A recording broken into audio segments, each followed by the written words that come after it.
Je m'appelle Marco Benedetti. Depuis 3 ans, je travaille au sein d'une unité très spéciale du Vatican, la division des cryptes. Peu de gens savent que cette division existe. Chaque jour, des centaines de touristes foulent les dalles de la basilique Saint-Pierre, prennent des photos, achètent des souvenirs, sans jamais imaginer qu'à quelques mètres sous leurs pieds s'étend un labyrinthe souterrain ancien de 2 millénaires. Là-dessous, dans l'ombre silencieuse et constante, 12 employés assurent la préservation des tombes papales, la catalogage d'artefacts religieux et veillent à ce que les structures vieilles de plusieurs siècles ne s'effondrent pas. Ce travail peut sembler ennuyeux. En réalité, c'est exactement ce que nous recherchons, une routine stricte, sans incident. Le calme et la répétition sont nos meilleurs alliés. Le tout premier jour, Monseigneur Terretti m'a tendu une petite carte plastifiée, imprimée en latin et en italien. 5 règles y figuraient, simples et brèves, mais d'une autorité indiscutable. Il me les a énoncées avec gravité, les mains tremblantes autour d'une tasse de café tiède. Apprenez-les, portez cette carte en permanence, et ne les transgressez jamais.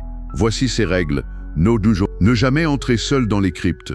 Toujours emporter des bougies bénies. Signaler immédiatement tout changement de température. Ne jamais toucher les conteneurs non marqués. Quitter les lieux avant minuit. Quand j'ai demandé pourquoi, il a simplement répondu, dans un anglais lent et mesuré, « Parce que ces règles sont là pour une raison très ancienne, Monsieur Benedetti. Elles protègent ceux qui les respectent et avertissent ceux qui seraient tentés de les ignorer. » Ce jour-là, j'ai glissé la carte dans mon portefeuille. Je n'étais pas inquiet. Après tout, les espaces souterrains sont naturellement dangereux.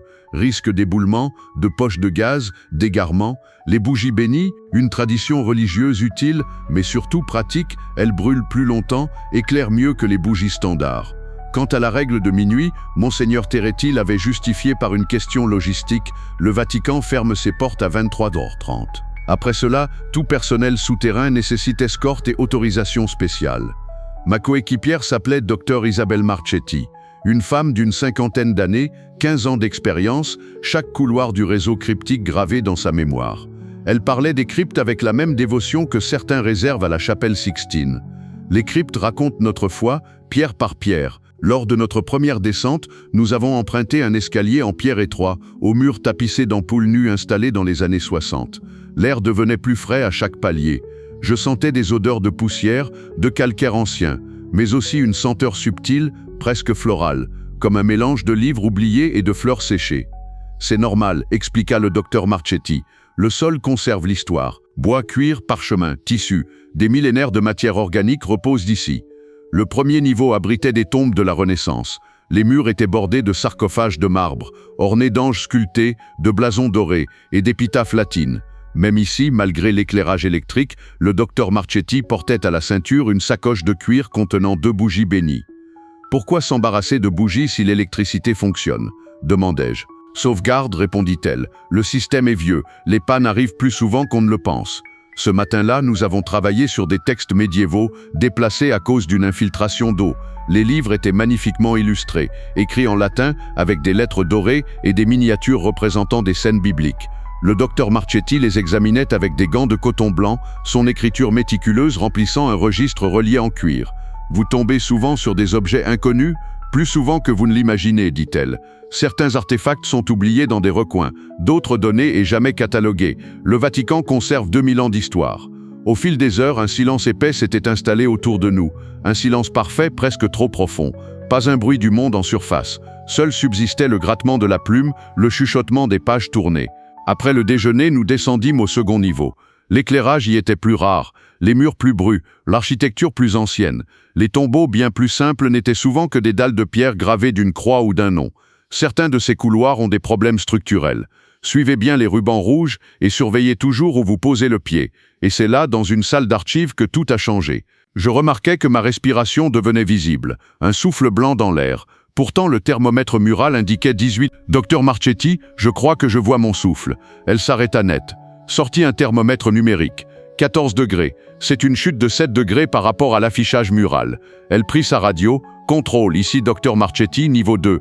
Nous avons une anomalie thermique dans la salle 12. » La réponse fut immédiate. « Veuillez évacuer immédiatement et vous présenter au poste de surveillance. » Nous sommes remontés jusqu'au poste de contrôle du niveau 1. Là nous attendait Monseigneur Terretti, son visage blême, l'air déjà au courant. Il scrutait les capteurs thermiques du mur, comme si les chiffres pouvaient révéler un secret plus ancien encore.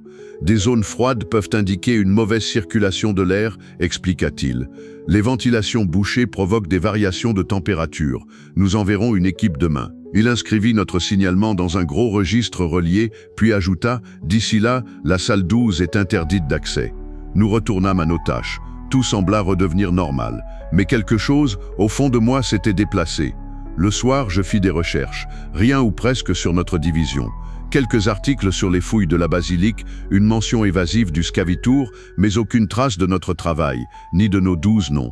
Nous étions comme invisibles, existant entre les murs du Vatican et les zones blanches des archives numériques. Le lendemain matin, j'arrivais tôt. Monseigneur Terretti m'attendait dans la salle de préparation, visiblement épuisé, les yeux cernés. L'équipe de maintenance a inspecté la salle 12 cette nuit. Aucun problème détecté, pas de ventilation bouchée, pas de panne d'équipement. Alors pourquoi ce froid, inconnu? Il me remit un tableau des missions du jour et referma rapidement le dossier. Peu après, le docteur Marchetti arriva, ponctuel, son éternelle sacoche à l'épaule. Aujourd'hui, nous devions descendre au niveau 3. Ce niveau demande des précautions supplémentaires, dit-elle. L'éclairage y est limité. On dépend surtout des lanternes et des bougies bénies. L'escalier semblait plonger sans fin dans la terre. La pierre devenait plus brute, plus ancienne. L'air y était plus frais, environ 12 degrés C selon mon estimation. Les murs étaient taillés à la main, ornés de prières latines gravées, parfois peintes en rouge. Les inscriptions murmuraient des siècles de foi enfouis. Certains passages ici datent d'avant le Moyen-Âge, dit-elle. Peut-être même de l'Antiquité tardive. Notre mission, vérifier l'état d'anciens manuscrits transférés ici pour bénéficier de la température stable du niveau 3.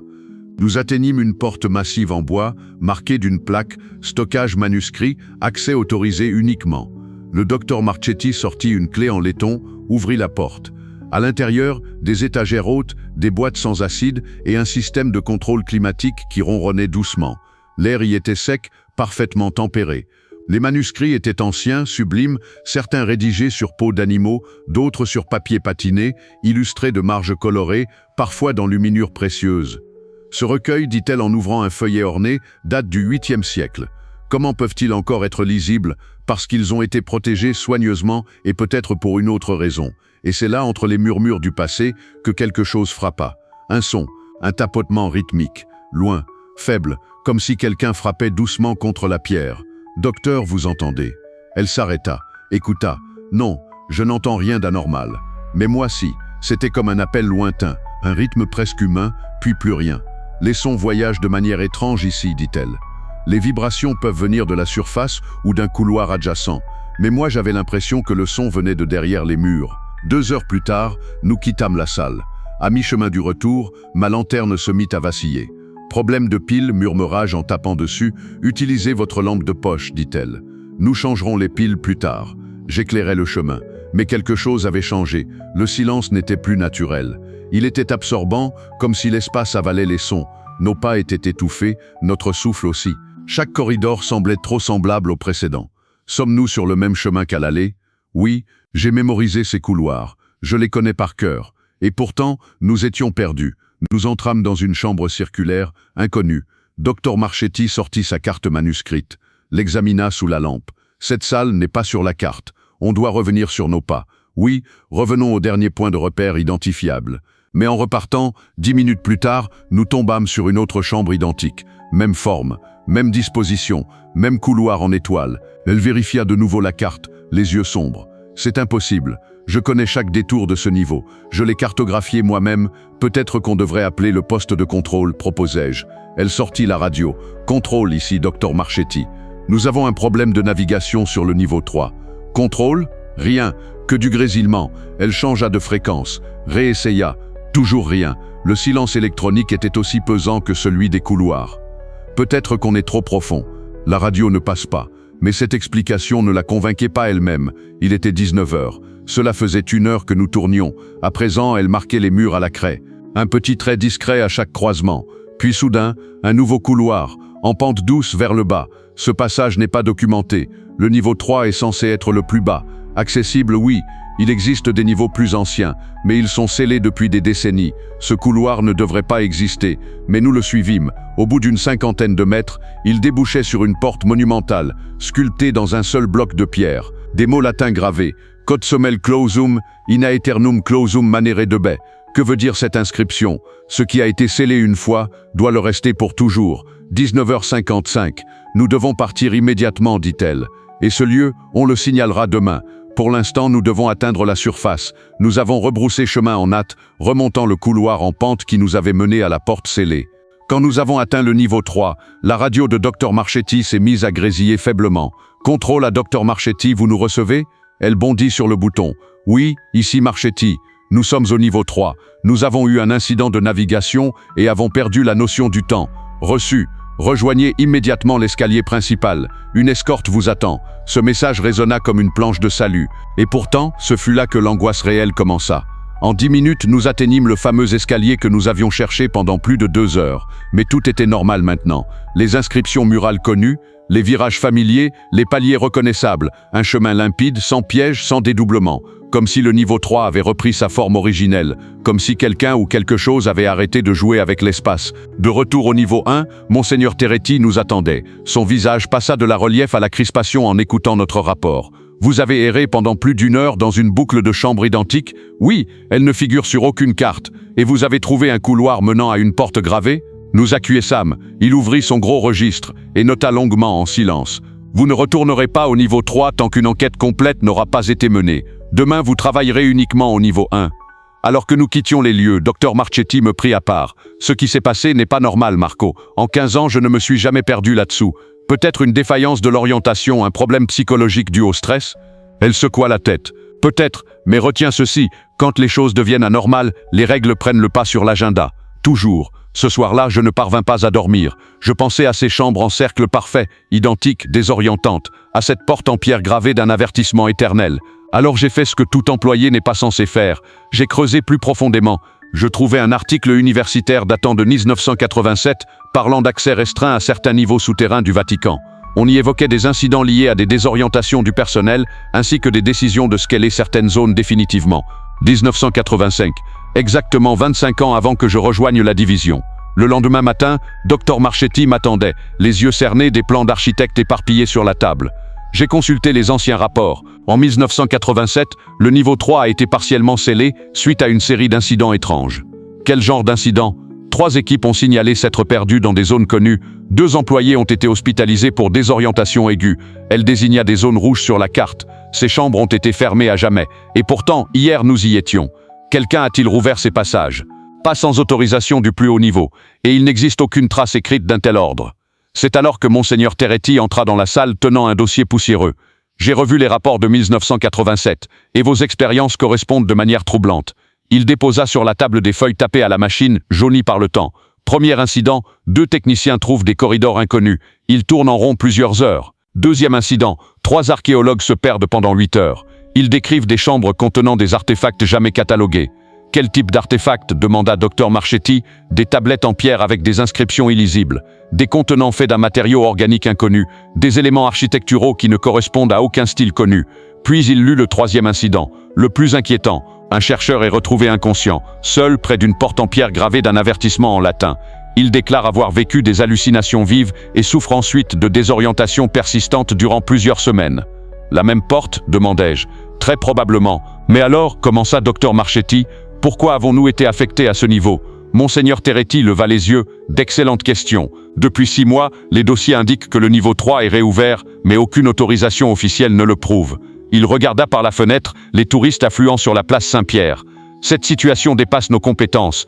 J'ai demandé une enquête de haut niveau. En attendant, vous êtes affecté à des missions en surface uniquement. Le reste de la semaine, nous avons travaillé à la basilique, à mesurer l'humidité autour des fresques, à documenter les fissures microscopiques des statues. Mais nous étions ailleurs, toujours dans cette chambre circulaire, toujours face à cette porte oubliée.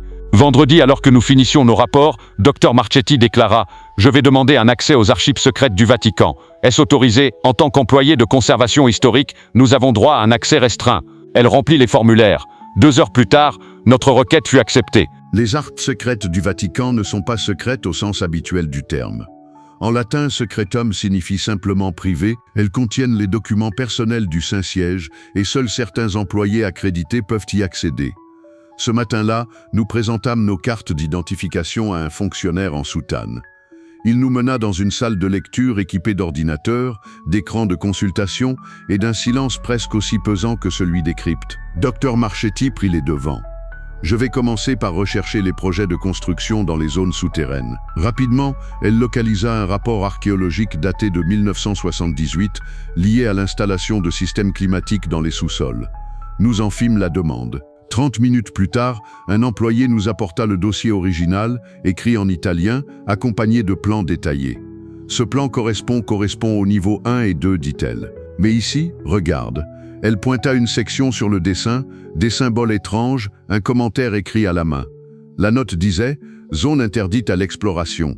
Instabilité environnementale, fluctuations atmosphériques, risque pour la sécurité du personnel. » Nous enchaînâmes avec d'autres documents, un rapport de maintenance de 1983 évoquant des perturbations de l'orientation, une évaluation de sécurité de 1985 recommandant de restreindre l'accès à certaines zones en raison d'anomalies géologiques, mais c'est un document daté de 1962 qui attira notre attention. Un rapport manuscrit signé par un certain père Joseph Terretti. « Un parent de notre Monseigneur ?» demandai-je. « Possible », répondit-elle. « Certaines familles travaillent au Vatican depuis des générations. Ce rapport changea tout. Père Joseph y relatait une expédition cartographique dans des chambres inconnues sous le niveau 3. Il y décrivait une architecture plus ancienne que le christianisme, avec des techniques romaines primitives, voire inconnues. Certaines structures semblent échapper à toute classification historique. Il y avait même des croquis d'inscriptions non identifiables, mélange d'alphabets antiques et de symboles jamais répertoriés. Mais le plus troublant, c'était ceci. Les membres de l'équipe ont souffert de désorientation temporelle. Certains ont cru que des heures s'étaient écoulées alors que leurs montres indiquaient seulement quelques minutes. D'autres ont ressenti l'inverse. Nous nous regardâmes, frappés de plein fouet. Exactement ce que nous avons vécu, murmurai-je, et regarde ça. En dernière page figurait un plan dessiné à la main. Il montrait le couloir en pente que nous avions emprunté, menant à une chambre marquée « Chambre alpha, confinement principal. Ne pas ouvrir. Béni par le Saint-Père. Interdite à tout personnel. » Nous demandâmes des documents supplémentaires liés à Père Joseph Terretti, mais la bibliothécaire secoua la tête. « Ces archives sont classées au niveau supérieur. Vous n'avez pas l'autorisation. » Dr Marchetti fit des copies des documents accessibles. Sur le chemin du retour, elle semblait revigorée, comme si chaque pièce du puzzle ravivait sa détermination. Les zones que nous avons traversées étaient censées être condamnées depuis 1962. Et pourtant, elles nous ont laissé entrer. Non, corrigea-t-elle. Quelqu'un a forcé l'ouverture des anciennes barrières. Le système de confinement a échoué. Cette nuit-là, j'appelais ma sœur à Milan pour parler de toute autre chose. Mais très vite, elle me posa une question innocente. « Tu travailles dans des cryptes? C'est flippant, non? C'est surtout du catalogage, rien de dramatique. Tu m'as dit qu'il y avait des règles. Qu'est-ce qui se passe si quelqu'un les brise? » Je n'eus aucune réponse immédiate. Et pourtant, nous avions déjà enfreint l'une d'elles, celle de ne jamais rester après minuit. Et ce que nous avions vécu correspondait mot pour mot aux incidents décrits en 1962 et 1987. Alors je me posais une autre question, plus inquiétante. Et si toutes les autres règles étaient elles aussi fondées sur des vérités enfouies? Je me mis à lire tout ce que je pouvais sur les bougies bénies, notamment dans les traditions catholiques anciennes. Elles n'étaient pas qu'un symbole de foi. Elles servaient à protéger spirituellement les espaces, à repousser les influences invisibles.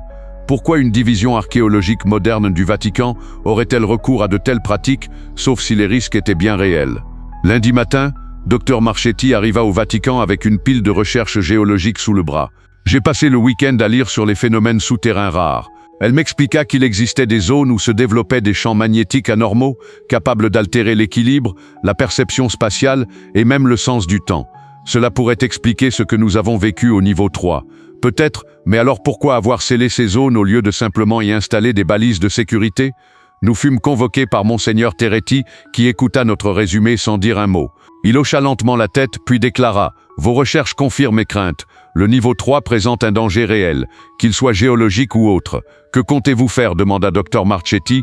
J'ai demandé une enquête officielle. Une équipe combinée de la sécurité vaticane et de l'Académie pontificale des sciences prendra en charge le site. Il nous fixa intensément. Vous avez été d'une aide précieuse, mais désormais, certaines informations dépassent votre niveau d'accréditation. Sommes-nous en danger, demandai-je. Non, mais je vous demande expressément de ne plus jamais accéder au niveau 3 de votre propre initiative. Nous acceptâmes, mais je sentis dans son regard qu'il ne nous disait pas tout. Pendant 2 semaines, nous fûmes assignés à la basilique. Les statues, les tableaux, les fissures millimétriques des mosaïques, tout semblait tellement plus simple que ce qui dormait sous nos pieds. Mais un jeudi après-midi, une radio grésilla à notre ceinture. « Docteur Marchetti, merci de vous présenter d'urgence à la salle de préparation. » Lorsque nous arrivâmes, Monseigneur Terretti était là, visiblement secoué, parlant rapidement en italien au téléphone. Il raccrocha puis se tourna vers nous. « L'équipe d'enquête vient de faire une découverte grave. » Il nous montra des photos sur la table. Quelqu'un a forcé la porte de pierre. Le mécanisme de verrouillage de 1962 a été brisé à l'aide d'outils lourds. « Quand est-ce arrivé ?» demanda Dr Marchetti. « Les caméras ont été installées lundi dernier. Quand elles se sont activées, la porte était déjà ouverte. Quelqu'un avait donc exploré cette chambre interdite. Et cela pendant des mois sans jamais se faire prendre. Qui? Nous l'ignorons, mais nous avons besoin de vous deux. Vous accompagnerez demain l'équipe d'enquête au niveau 3. Votre connaissance du terrain est précieuse. Sommes-nous qualifiés pour cela? Le chef d'équipe est le père Sébastien Cavalieri de la Sécurité Vaticane. Il dirigera l'opération. Vous assisterez à titre de soutien historique. Je passais la nuit sans trouver le sommeil. Je repensais au rapport de 1962, aux effets psychiques, et surtout à cette question que je n'osais plus formuler à voix haute, si quelqu'un a pénétré dans cette chambre, où est-il aujourd'hui? Le lendemain matin, un fourgon banalisé attendait près de l'entrée du personnel. Le père Sébastien Cavalieri nous salua, un homme imposant, vêtu de noir, mais au regard d'un agent de terrain. Il transportait des appareils scientifiques, des caméras, des dispositifs de détection, dignes d'une opération militaire. 2 spécialistes l'accompagnaient, un archéologue, un technicien sécurité, équipé d'instruments mesurant l'électromagnétisme et la qualité de l'air. Ensemble, nous descendîmes dans les profondeurs. Cette fois, les couloirs étaient illuminés, les équipes avaient réactivé les éclairages d'urgence dans les zones autorisées. Mais en approchant du couloir en pente, l'air changea. La température baissa brusquement. Lorsque nous atteignîmes la chambre interdite, nos souffles étaient visibles, comme en plein hiver. Le technicien releva les données, 18 degrés de différence avec le niveau 3 normal. Puis il montra l'affichage de son appareil. Champs électromagnétiques hautement instables, fluctuations non naturelles. Et là, nous avons vu la porte, ouverte, fracturée. Les verrous arrachés. Au-delà s'ouvrait un nouveau corridor, creusé directement dans la roche, sans ornement, sans structure. Juste une avancée primitive vers le cœur de quelque chose. Nous marchâmes 100 mètres dans ce tunnel archaïque avant de déboucher sur une chambre immense. C'était une salle circulaire, surmontée d'un dôme taillé à même la pierre. Autour d'un socle central, des bancs de pierre en cercle. Sur les murs, des inscriptions en latin, mais aussi en langue plus ancienne, inconnue. Le socle portait des symboles gravés, étranges, non identifiables. « Ce n'est pas chrétien », murmura l'archéologue. « Ça ressemble à une salle de rituel antique, pré-romaine. Mais le plus troublant, c'était ce qu'il y avait au centre de la pièce. Du matériel électronique récent, ordinateur, capteur thermique, moniteur branché, et un enregistreur audio en marche. Quelqu'un menait ici des recherches intensives depuis des mois, déclara le technicien. Sans autorisation, ils avaient tout laissé là. Les écrans affichaient des fluctuations d'énergie, de température, de pression. Les données formaient des cycles étranges, réguliers, mais inexpliqués. Et personne n'était là quand nous sommes arrivés. Non, confirma le père Sébastien. C'est comme si ils avaient disparu. Mais ce n'était pas fini.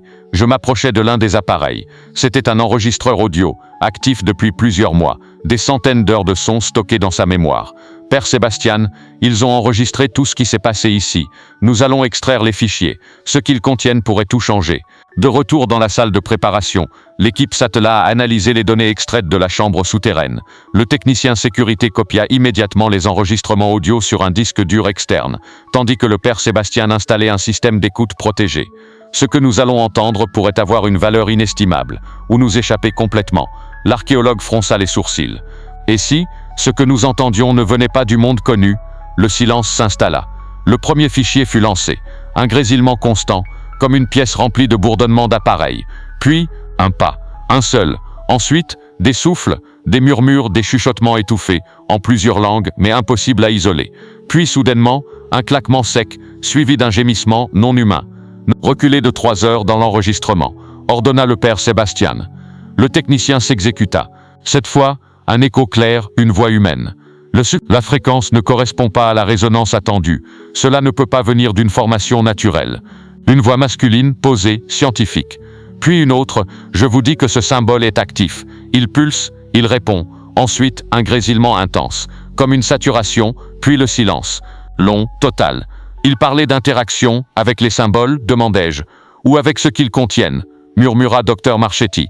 Plus loin dans l'enregistrement, les voix se font plus pressées, plus désorganisées.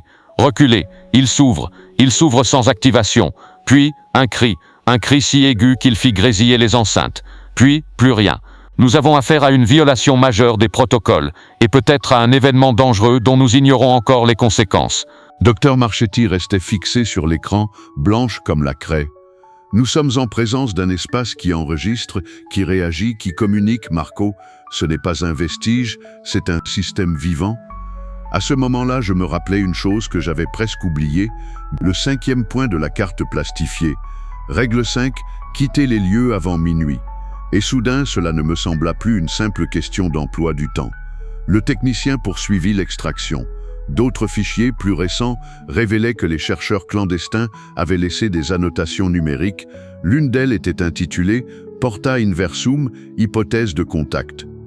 Porta inversum, murmurage, la porta inverso, traduisit Dr Marchetti, une entrée vers autre chose, quelque chose d'extérieur à notre temps, à notre perception. Le père Sébastien prit la parole, le ton sec, militaire. Nous allons verrouiller l'accès physique au site, confisquer tous les appareils et bloquer la salle. Une enquête canonique et scientifique de niveau supérieur va être lancée. Et nous, demanda Dr Marchetti, vous resterez affectés au service de surface, jusqu'à nouvel ordre. En sortant du bureau, je regardais une dernière fois les photographies de la salle interdite, cette géométrie parfaite, ces symboles pulsants, cette technologie abandonnée en plein cœur d'un lieu qui semblait hors du temps. Et une question me martelait l'esprit. Qu'ont-ils trouvé derrière cette porte que le monde ne devait jamais entendre? Pendant les jours qui suivirent, la vie à la basilique reprit un rythme quasi normal. Mais ni Dr Marchetti ni moi n'arrivions à faire taire ce que nous avions vu et entendu. Nous avions été témoins d'une faille, une brèche dans quelque chose d'ancien, de bien plus vaste que de simples artefacts oubliés. Un matin, Dr Marchetti arriva plus tôt que d'habitude. Elle portait sous le bras un épais cahier relié de cuir noir, usé par le temps. Ce journal appartenait à Père Joseph Terretti, dit-elle. Comment as-tu mis la main dessus? Je l'ai trouvé par recoupement dans une liste d'inventaire d'archives privées associée au nom Terretti, dans une section étiquetée Division Drey. Cette division Drey n'existait pas dans notre hiérarchie. Aucun document officiel n'en faisait mention. Mais son existence semblait remonter à l'après-guerre et rassembler un cercle réduit de prêtres, de chercheurs et de militaires vaticans affectés à des phénomènes hors classification. Dans ce journal, Père Joseph racontait des faits étrangement familiers. Une sensation de perte de temps, de dédoublement d'espace. Les couloirs semblent parfois se refermer derrière nous. Nous avons vu des inscriptions changer sous nos yeux, et puis il y eut ce son, un rythme régulier, comme un chœur. Mais ce n'était pas le nôtre. Puis une page, datée de mars 1962, portait une mention capitale, le scellement est achevé, 3 niveaux de protection mis en place. L'évêque commanditaire a signé l'interdiction formelle d'y retourner. Tout individu cherchant à rouvrir l'accès sans autorisation du siège apostolique est excommunié ipso facto. Et pourtant, l'accès avait été rouvert. Tu comprends ce que ça veut dire? Dit Dr Marchetti, la voix basse. Quelqu'un dans les dernières années a choisi d'ignorer une excommunication automatique pour percer ce secret. Ce n'est pas juste une désobéissance administrative, c'est un acte de guerre contre la mémoire du lieu. Nous poursuivîmes nos recherches. Grâce à quelques contacts dans les archives, nous obtînmes la consultation d'un autre dossier confidentiel. Un rapport codé Doppel 63 comportant un nom que nous ne connaissions pas encore, Père Antonio Salvetti. Ce Salvetti avait dirigé une mission clandestine en 1973, visant à étudier la salle alpha avant qu'elle ne soit officiellement scellée pour la 2e fois. Des marques lumineuses sont apparues sur le socle central, réagissant à certaines fréquences audio que nous n'avions pas émises. Un membre de l'équipe, frère Cosimo, a affirmé avoir vu un enfant traverser la pièce. Nu, le regard vide, il s'est effondré peu après, criant que ses pensées n'étaient plus à lui. Nous étions pétrifiés. C'est littéralement ce que disait l'enregistrement audio. Oui, mais ça date de 50 ans. Et ça n'a jamais été rendu public. Alors pourquoi recommencer? Qui les a poussés à le faire? C'est là que tout s'éclaira. Une note en bas du rapport d'Altul C73Q indiquait « mandaté par la commission Speculum ». La commission Speculum n'était connue que de nom dans certaines légendes internes du Vatican. Un groupe chargé de surveiller les phénomènes non conformes à la réalité physique et théologique. Un organe si secret qu'aucun employé actif ne reconnaissait son existence à voix haute. Tu penses qu'ils sont toujours actifs? Je pense qu'ils sont ceux qui ont rouvert la porte. nous nous tûmes pendant de longues minutes. Puis je dis ce que nous pensions tous les deux, ce n'est plus une enquête archéologique, c'est une guerre froide spirituelle. Ce soir-là, en rentrant chez moi, je consultais à nouveau la carte plastifiée. Les 5 règles, et je posais une question simple, que se passe-t-il si quelqu'un les brise toutes? Ce vendredi-là, l'atmosphère au sein du bureau de la division est électrique.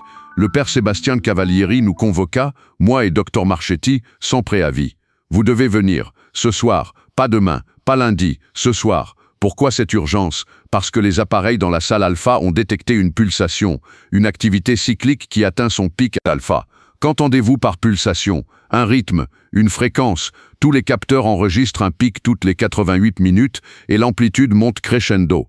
Qu'est-ce que ça signifie? Nous ne savons pas, mais ils ont déclenché quelque chose et ça répond. Dr Marchetti ferma les yeux un instant. Et vous voulez qu'on retourne dans cette salle, à l'heure la plus interdite de toutes? Justement, dit le père Sébastien, nous devons savoir ce qu'il se passe quand on reste après minuit. Le silence.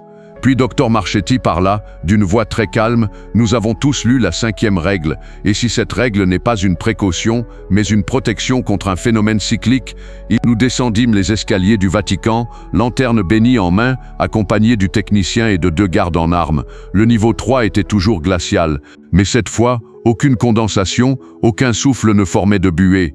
Température anormalement stable, murmura le technicien, trop stable, comme contrôlé. 23h10, le couloir, le passage en pente semblait nous attendre, béant, noir, résonnant d'un silence total. À chaque pas, je sentais une pression sur les tympans, comme si l'air s'épaississait. 23h20, la salle alpha. Tout était en place. Les instruments abandonnés étaient toujours là, toujours actifs. Les symboles sur le socle semblaient plus nets, plus brillants. Le technicien installa ses enregistreurs. Fréquence de résonance en augmentation, ligne de chant instable. On approche du point de rupture. Rupture de quoi? Je ne sais pas. Mais ça attend quelque chose. 23h45. Un léger bourdonnement commença, comme un vrombissement sous la peau. Dr Marchetti s'agenouilla près du socle. Le symbole central, il pulse, il est vivant. Puis une voix très calme, celle du technicien, quelqu'un d'autre est ici.